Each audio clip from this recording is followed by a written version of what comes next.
Tempo cirúrgico diz respeito a cada fase pré-estabelecida para a realização de uma determinada cirurgia. É o passo a passo de uma operação que é seguido universalmente por todos os cirurgiões e cada etapa deve ser cumprida para que a próxima etapa possa ser iniciada no momento da operação. E no vídeo de hoje eu vou falar sobre o passo a passo ou os tempos cirúrgicos de uma cirurgia de hérnia de disco operada pela técnica microtubular. Eu sou o Dr. Alberto Gottfried, médico ortopedista, especialista em cirurgia de coluna. Muito bem, quando o cirurgião programa um ato operatório, seja ele qualquer, é muito importante que se faça uma estratégia prévia à cirurgia, né, com base naquele caso em particular. Ou seja, cada caso tem as suas particularidades, mas para determinado tipo de cirurgia existe um passo a passo, ou existem os tempos cirúrgicos. É como, por exemplo, num jogo de videogame, onde você vai avançando de fase. É impossível ir para a fase seguinte sem que se termine e complete aquela missão anterior. Numa cirurgia de hérnia de disco operada pela técnica microtubular é a mesma coisa.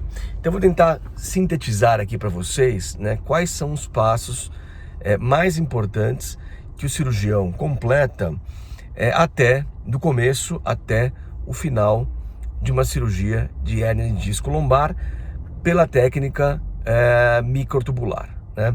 Então lembrando que a técnica microtubular é uma opção minimamente invasiva para descompressão da coluna lombar e que conta com o auxílio de alguns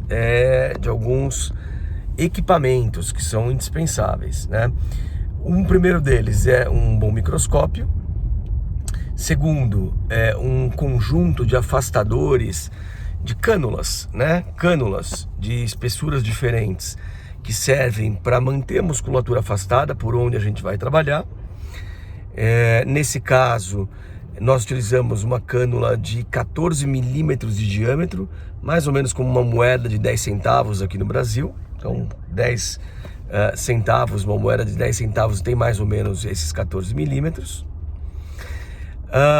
E as pinças, né, os equipamentos por onde a gente vai trabalhar por dentro dessa cânula. Então, o primeiro passo cirúrgico é o posicionamento do paciente já anestesiado. Então, o anestesista faz o procedimento anestésico com o paciente ainda em decúbito dorsal, ou seja, de barriga para cima. E aí nós posicionamos o paciente na posição de barriga para baixo, que é o decúbito ventral. Né? Existem algumas posições diferentes, ele pode estar deitado com os quadris um pouquinho flexionados, ele pode estar com os quadris bastante flexionados na posição geno-peitoral, que é uma posição que eu gosto bastante. E aí o paciente é fixo na mesa nessa posição. Então está anestesiado, ele está posicionado da maneira como queremos, ele está todo protegido, né? Então as proeminências ósseas, então mãos, cotovelos, axilas, tronco, ilíaco, joelhos, pés, estão todos protegidos com espuma, para que ele fique o mais confortável possível e a gente não tenha problema de úlcera de pressão. O próximo passo é localizar o nível exato de onde será feita a cirurgia. Lembrando que as hérnias, a gente já sabe nos exames pré-operatórios que a hérnia está em determinado nível anatômico, por exemplo, entre a L4 e a L5 ou entre a L5 e a S1. Então a gente usa um tipo de raio-x em filme, né, antes de começar a cirurgia, e com uma agulha nós marcamos exatamente aonde vai ser a nossa operação, para que a gente não vá nem muito para cima, nem muito para baixo e faça um corte maior do que ele precisa. O próximo passo em seguida é a limpeza de novo, né, da pele do paciente, que é a antisepsia, asepsia. Então a gente limpa, a gente coloca um produto que mata as bactérias locais, e aí a gente protege todo o entorno com campos, né, que são uma espécie de panos ou plástico impermeáveis, descartáveis, que isolam todo o resto do paciente e nos deixam um espaço pequeno ali para que isso para que isso reduza e impeça a possível infecção da ferida operatória. Então tá tudo estéril em volta, né? E só fica à mostra um campo pequenininho, que é por onde a gente já marcou lá atrás e por onde a gente vai trabalhar. O passo inicial então é a abertura da pele, né? O corte da pele nessa técnica tem mais ou menos 1,5 centímetro. E aí é feita a dilatação da musculatura, primeiro com um tubinho bem fininho, que tem alguns milímetros, depois um tubinho mais grosso por dentro dele, e depois um tubo de 14 milímetros, que é a espessura do nosso tubo final, tem mais ou menos a espessura desse dedo. E aí é colocado esse tubo final, certo? Tem mais ou menos, depende obviamente de cada paciente, mas tem mais ou menos entre 5 e 7 centímetros de profundidade e um diâmetro de 1,4. E esse tubinho, ele é fixo num braço mecânico, que é uma espécie de uma dobradiça de metal que é presa na mesa, e isso fica lá sozinho preso. E aí o cirurgião pode fazer a cirurgia por dentro desse tubo. Então nesse momento é feita uma nova radiografia, uma escopia na verdade, para a gente checar mais uma vez se nós estamos no nível certo. E aí o microscópio é aproximado para que se proceda com o ato cirúrgico. O passo seguinte é a exposição da coluna. Então a gente tira um pouco de musculatura e ligamentos que possam estar por cima desse espaço da coluna, né? Então entre L4 e L5, por exemplo, supondo que seja uma hérnia L4 e L5, e nós expomos as estruturas anatômicas da coluna.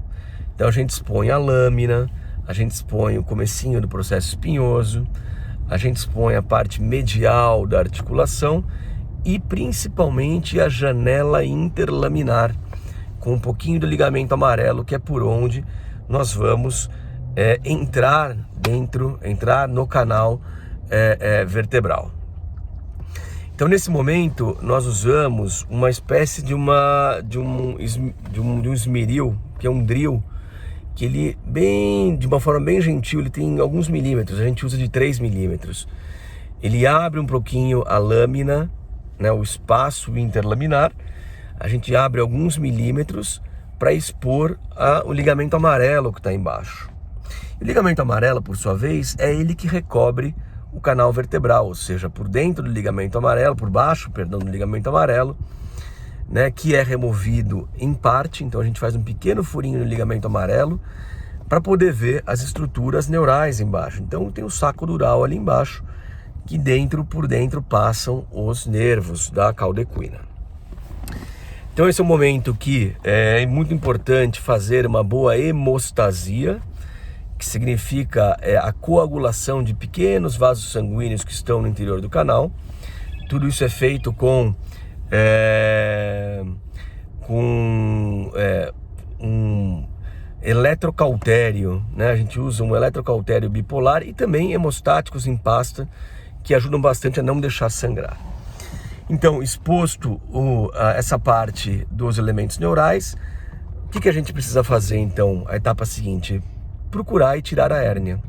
Então, gentilmente se afasta esse saco dural e a hérnia discal vai estar bem embaixo dele, porque os sintomas da compressão do nervo se dão justamente aqui, na compressão do disco extruso, do disco que herniou, com o nervo. Então o nervo já está exposto, ele é afastado, e aí a gente vai ver o fragmento de disco intervertebral que deve ser removido. Então nesse momento, né, o assistente retrai os elementos neurais e o cirurgião retira com uma pinça bem delicada o que tiver ali de fragmento de disco, comprimindo o nervo e causando sintomas, né? Ou seja, o resto do disco não não é tocado, não é retirado. Ele pode ser sim inspecionado, né, para que outros fragmentos não venham atrás logo na sequência e possam dar uma recidiva. O ato cirúrgico principal termina, né? Essa é a etapa cirúrgica principal. A etapa seguinte é a hemostasia. Então, caso tenha algum vaso sanguíneo, ele deve ser coagulado nesse momento.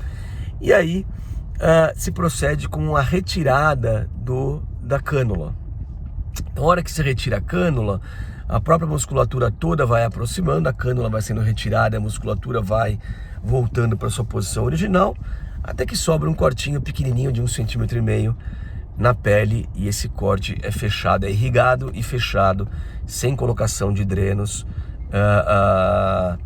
E ele pode ser fechado de forma simples ou contínua. A gente prefere sutura contínua ou intradérmica e coberto com um curativo simples. Então, após isso, o paciente é desvirado para o decúbito dorsal novamente, né? O anestesista acorda o paciente e o paciente então é encaminhado, né? Aí, terminado o procedimento, o paciente é encaminhado para a sala de recuperação pós-cirúrgica para que possa fazer o pós-operatório e voltar para o quarto. Tá bom, pessoal? Então essas são as etapas, os passos cirúrgicos principais de uma cirurgia para hérnia de disco pela técnica microtubular. Um abraço.